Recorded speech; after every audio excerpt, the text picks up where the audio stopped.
Hello, my name is Caleb Johnson, and I'll be showing you Security.cloud. Start off, this is the dashboard that you see when you log in. Here's the bandwidth that's being used, kind of trails off here. URL request triggered by a block rule. Different bar graphs here. Volume traffic identified and blocked as malware. It looks like these are the past 7 days. On the side here we've got some widgets that you can move around. Here, URL categorization. You can type in a URL to see what category it comes up as. Symantec.com, computing and internet, and it's also annotated to the left, showing you what that category is actually regarding. If for any reason you think this is an error, you can also submit it to be recategorized.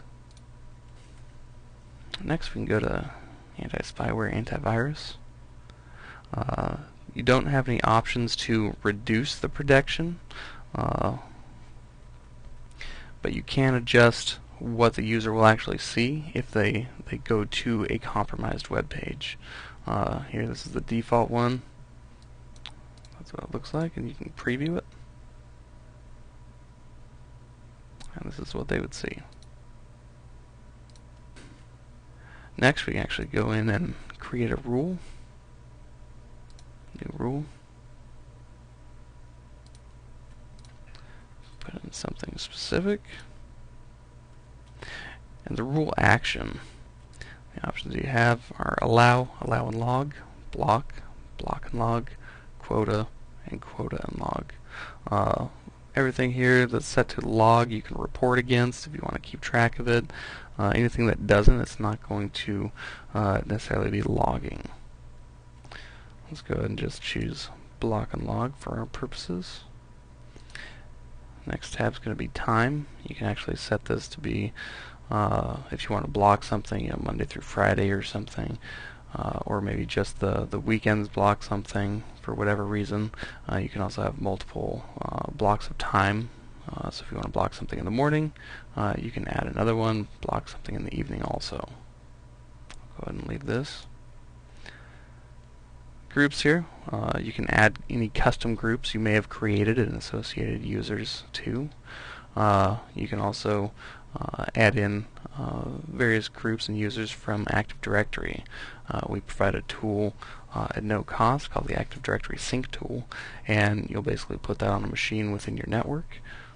And you can set it to synchronize at a specific interval, or you can actually manually export that information and manually import it into the portal if you choose to. We don't need to actually set anything here. Quota isn't available because we chose block and log, not quota. Moving on to URL categories.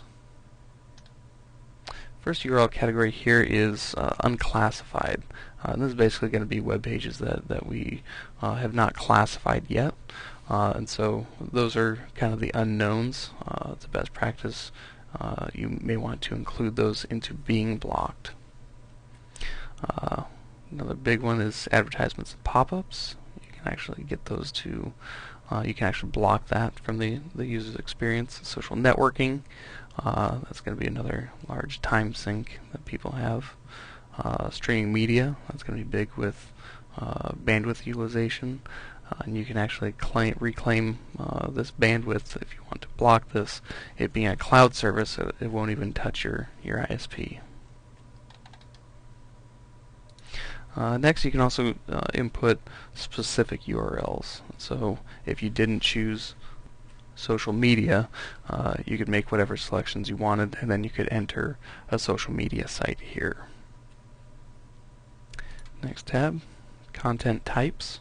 Here you can also block specific MIME types here, so Excel, Shockwave, PDF. You get different various file types here. And you can also add your own file types.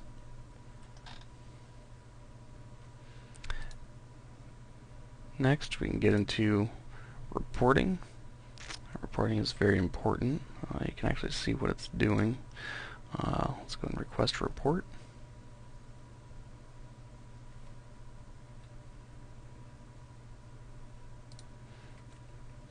name.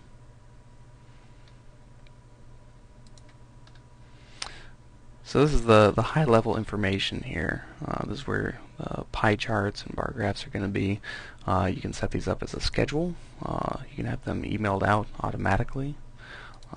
You can also specify more specifics here. Key statistics, list of IP addresses, top 10s, top 20s. Top 10 is going to be, this is going to be a pie chart here, and the next one down, top 20, that's going to be a table. So it does that. More detailed information. This is going to come in the form of a CSV file that administrators can arrange in various formats. Web audit. There's going to be a lot of information here. This is more verbose than anything. So this will easily, for a network of say 10 users, this could easily generate hundreds of megabytes. So if you don't want to see this in your report, you may want to leave this one off. This should give us a lot of information.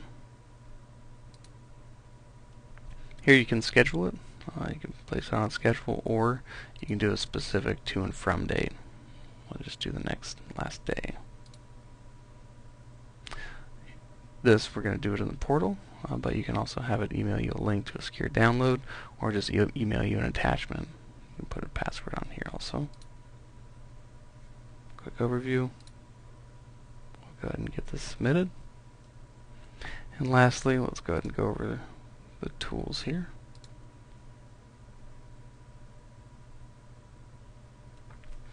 Here, the synchronization tool that we talked about before. This will be synchronizing Active Directory or any LDAP to the cloud.